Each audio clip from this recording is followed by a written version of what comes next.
If you've ever seen like an advertisement and there's maybe like a subliminal flash of a message like, buy now in stores, does that really program you into always constantly thinking about that thing?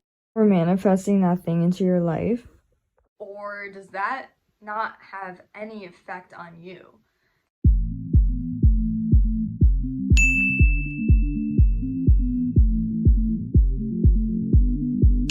So hey guys, what's up? Welcome back to my channel. My name is Megan, and today's episode is going to be about how many subliminals can one person listen to at once and still get the desired results of subliminals and of subconscious messaging. No one even cares.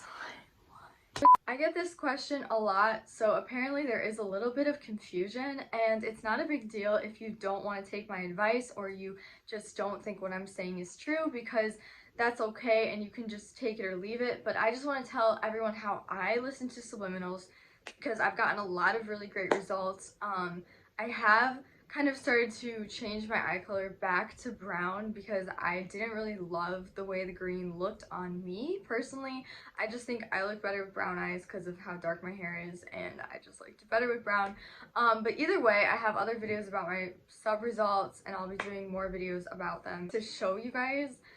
But this is an important question because it is true that sometimes we can listen to like a ton of subliminals and get like really happy about, manifesting every single little thing that we've ever thought we ever wanted to bring into our lives, or that we ever, saw lacking from our lives. And so we get really like almost trigger happy with how many subliminals we just throw into a playlist.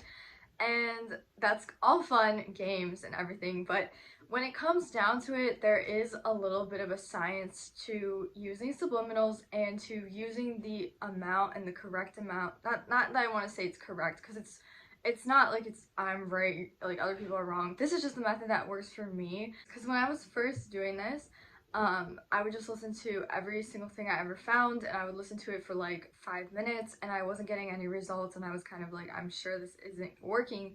But then I found out I just wasn't doing it in a way that made any sense.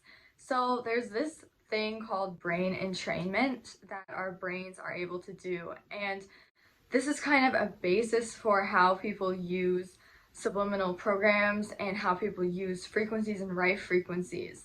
There's this time period that it takes for your brain to grab onto the frequency and to grab onto the sound, because even the sounds in words, like me talking right now, is a frequency. So even though subliminals aren't technically frequencies, they still are frequencies because they're just word forms that are being repeated over and over again.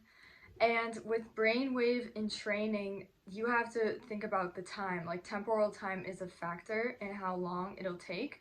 So when someone makes a subliminal and it's like, let's say, 3 minutes long, 10 minutes long, whatever, that's really not enough time for your brain to enter into brainwave entrainment with that subliminal. From the research I conducted on how to get a subliminal to work better, I found that the higher the brainwave entrainment was, the better the subliminal worked. And I found that most of these studies that saw actual differences in someone's cognitive function had the person listen to the frequency for at least 30 minutes.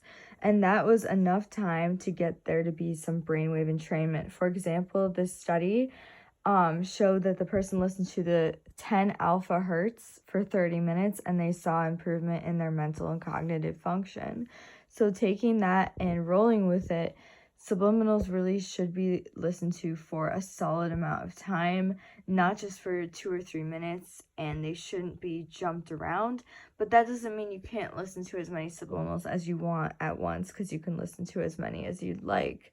But the important part is to keep it consistent and to listen to one for like 30 or so minutes to continue with that brainwave entrainment. So you're kind of gonna not catch on to what's happening. You're not gonna program like your mind with what's happening in that particular subliminal, because you're not giving your mind enough time to latch on to that subliminal and to create entrainment. So It's almost like a hypnotizing type of terminology. Brainwave entrainment literally means that your brainwaves sync with what you're listening to. They actually sync in with it. And with your subconscious needs that time to create that imagery. And I'm not talking about time, I'm talking more of the process of entrainment, where it's a synchronicity happening, where your subconscious can sorry, that's a Brooklyn accent coming out. Your subconscious needs to mirror what it's seeing, what it's hearing, and create these images in the reverse in the subconscious world, and those images later manifest. Okay, so that's a process that the subconscious goes through, and that has to do with the amount of synchronicity that's happening between you and the audio, or you and the idea, or you and the words that are being spoken to you. That happens and occurs a lot of time. You can measure it, you know, if you have brainwaves, you can see that the brainwaves mimic, you know, what's happening with the frequency. The more you listen to it, the better, to a point. I think that if you go over like 20 hours of listening to it, you're not going to get any better benefits than just listening to it for like 6 hours. But the more you listen to it, definitely the better. Listen to it at night mostly, and then loop each individual playlist or repeat that subliminal so that it takes the time of an hour. That way, your brain is going to have time to enter into this state of hypnotism, where it's going to be receptive to those messages, because you can't just have an unreceptive brain.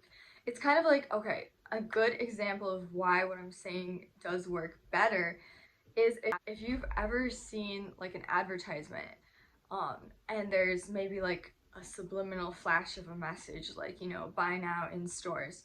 Does that really program you into always constantly thinking about that thing that's being brought up? Or does that not have any effect on you? Because it probably doesn't have an effect on you because it's so quick, right? It's just like a flash of something happening, and it's not going to do anything, so you're not going to end up getting a result or an outcome from just a little flash of a sub. So if you just listen to, you know, one sub here and then you switch, you don't have time for that brainwave entrainment to happen. So you don't have time for your brain to literally grab onto what it is that you are listening to, enter a state of receptibility, mimicry, believe and latch onto and understand that what you're telling it is actually true. Then you have changes in physical matter, reality, you know, whatever. Because I did it the way that a lot of people do it, where you just put every single sub in a big, long, you know, 5-hour playlist, and then you just listen to that playlist all day. And I saw some results from some things, but I didn't see like as much results as when I could take one subliminal and then other subliminals around it that have those similar topics to that subliminal, and put all of those similar topics into a playlist, as long as they're so closely similar. So for example, someone's trying to grow their hair back, and then someone's also trying to get healthier hair. Those are two examples of topics that are so similar. I almost said subliminal. So similar that you could put those into a playlist, loop them. But if you're trying to do something like you're trying to grow taller and you're also trying to grow your hair back, I wouldn't recommend putting those two things together, okay? Because it's just gonna be jumping around. The main reason for this is you're not allowing your subconscious enough time to create the reality and to jump into that quantum reality and create the imagery that you want surrounding that thing. You're literally just flashing a quick subliminal message to your subconscious, and it will work the same way as many failed advertising campaigns work. And this is the main reason that subliminals aren't really respected by any type of community in terms of scientific community, because they aren't using them in the same way that subliminal users should be using them, which is creating a morphogenetic field in their mind that creates a reality. You are trying to entrain your brain. Again, it has to be that one thing, consistent, so that you enter a state of brainwave entrainment, so that you can get into those, you know, alpha waves, everything, and your brain kind of has that hypnotic effect, and then you can go to the next whatever you want to do, okay? And I don't think this is a hard thing to practice at all, because we obviously have our phones and we can literally just make a playlists on our phones and just switch the playlist when we are done with that time frame of listening to one playlist. So you just switch it out and do what you want to do with it. Alright, so that's pretty much it for the video, and if you guys want to support me, follow me, you know, on Instagram, YouTube, Twitter, anything like that. I post a lot of stuff, you know, on here about subliminals and helping with subliminals. I do make my own subliminals. I have been making them for a long time, and I do enjoy doing it because I find that with a voice in a subliminal, it's better than just like a computerized voice. That's just like personally what I've found, and also just like the way I do it, I have very high level visualization skills, so I can just like visualize something, and when I speak it, it's more of an effect because I'm visualizing what I'm saying in that sub. So if you want to check that out, you know, links in the description, everything like that. And yeah, that's pretty much it, and I will be back here soon to talk to you guys. I love all of your support. I love seeing your results, so keep DMing me your results. Even if you don't want me to post them, I won't. It's just kind of for my own, like, I just like seeing it. So just trust me, like, I won't post it if you don't want me to post your results, but I just enjoy seeing it, and I just think it's cool. And without further ado, that's it, and I'll talk to you guys later. Bye!